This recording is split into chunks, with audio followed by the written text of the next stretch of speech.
اعوذ باللہ من الشیطان الرجیم پناہ مانگتا ہوں میں اللہ کی شیطان مردود سے۔ بسم اللہ الرحمن الرحیم شروع اللہ کا نام لے کر جو بڑا مہربان نہایت رحم والا ہے۔ يا أيها الذين آمنوا أوفوا بالعقود أحلت لكم بهيمة الأنعام إلا ما يتلى عليكم غير محل الصيد وأنتم حرم إن الله يحكم ما يريد يا أيها الذين آمنوا لا تحلوا شعائر الله ولا الشهر الحرام ولا الهدي ولا القلائد ولا آمين البيت الحرام يبتغون فضلا من ربهم ورضوانا وإذا حللتم فاصطادوا ولا يجرمنكم شنآن قوم أن صدوكم عن المسجد الحرام أن تعتدوا وتعاونوا على البر والتقوى ولا تعاونوا على الإثم والعدوان واتقوا الله إن الله شديد العقاب۔ اے ایمان والو، اپنے معاہدوں کو پورا کرو۔ تمہارے لیے چرنے والے مویشی حلال کر دیے گئے ہیں بجز ان کے جو تمہیں پڑھ کر سنائے جاتے ہیں، مگر حالت احرام میں شکار کو حلال نہ جاننا۔ اللہ جیسا چاہتا ہے حکم دیتا ہے۔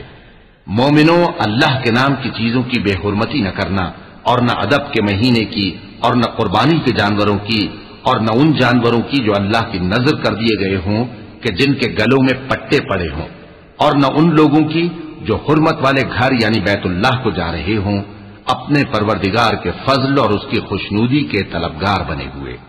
اور جب احرام اتار دو تو پھر اختیار ہے کہ شکار کرو، اور کچھ لوگوں کی دشمنی اس وجہ سے کہ انہوں نے تم کو مسجد حرام سے روکا تھا، تمہیں اس بات پر آمادہ نہ کر دے کہ تم زیادتی کرنے لگو۔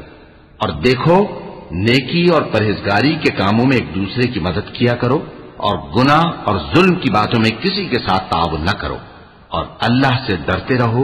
کچھ شک نہیں کہ اللہ کا عذاب سخت ہے۔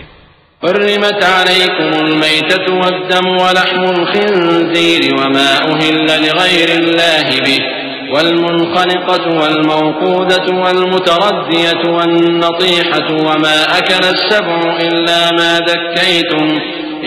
ما ذكيتم وما ذبح على النصب وأن تستقسموا بالأزلام ذلكم فسق اليوم يئس الذين كفروا من دينكم فلا تخشوهم واخشون اليوم أكملت لكم دينكم وأتممت عليكم نعمتي ورضيت لكم الإسلام دينا فمن اضطر في مخمصة غير متجانف لإثم فإن الله غفور رحيم۔ تم پر مرا ہوا جانور اور بہتا لہو اور سور کا گوشت اور جس چیز پر اللہ کے سوا کسی اور کا نام پکارا جائے، اور جو جانور گلا گھٹ کر مر جائے، اور جو چوٹ لگ کر مر جائے، اور جو گر کر مر جائے، اور جو سینگ لگ کر مر جائے، یہ سب حرام ہیں۔ اور وہ جانور بھی جس کو درندے پھاڑ کھائیں مگر جس کو تم مرنے سے پہلے ذبح کر لو، اور وہ جانور بھی جو غیر اللہ کے آستانے پر ذبح کیا جائے، اور یہ بھی کہ پانسوں سے قسمت معلوم کرو۔ یہ سب گناہ کے کام ہیں۔ آج کافر تمہارے دین سے نا امید ہو گئے ہیں تو ان سے مت ڈرو اور مجھی سے ڈرتے رہو۔ آج میں نے تمہارے لیے تمہارا دین کامل کر دیا ہے اور اپنی نعمتیں تم پر پوری کر دی، اور تمہارے لیے اسلام کو بطور دین پسند کر لیا۔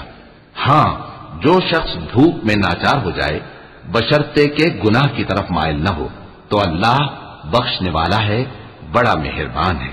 يسألونك ماذا أحل لهم قل أحل لكم الطيبات وما علمتم من الجوارح مكلبين تعلمونهن مما علمكم الله فكلوا مما أمسكن عليكم واذكروا اسم الله عليه واتقوا الله إن الله سريع الحساب۔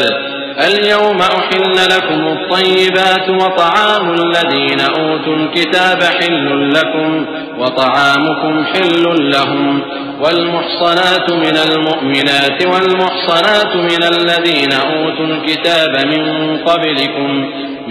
قبلكم إذا آتيتموهن أجورهن محصنين غير مسافحين ولا متخذي أخدان ومن يكفر بالإيمان فقد حبط عمله وهو في الآخرة من الخاسرين. اے نبی، تم سے پوچھتے ہیں کہ کون کون سی چیزیں ان کے لیے حلال ہیں. ان سے کہہ دو کہ سب پاکیزہ چیزیں تم کو حلال ہیں، اور وہ شکار بھی حلال ہے جو تمہارے لیے ان شکاری جانوروں نے پکڑا ہو جن کو تم نے سدھا رکھا ہو، اور جس طریق سے اللہ نے تمہیں شکار کرنا سکھایا ہے اس طریق سے تم نے ان کو سکھایا ہو. تو جو شکار وہ تمہارے لیے پکڑ رکھیں اس کو کھا لیا کرو، اور شکاری جانوروں کے چھوڑتے وقت اللہ کا نام لے لیا کرو، اور اللہ سے ڈرتے رہو، بے شک اللہ جلد حساب لینے والا ہے. آج تمہارے لیے سب پاکیزہ چیزیں حلال کر دی گئیں، اور اہل کتاب کا کھانا بھی تم کو حلال ہے اور تمہارا کھانا ان کو حلال ہے.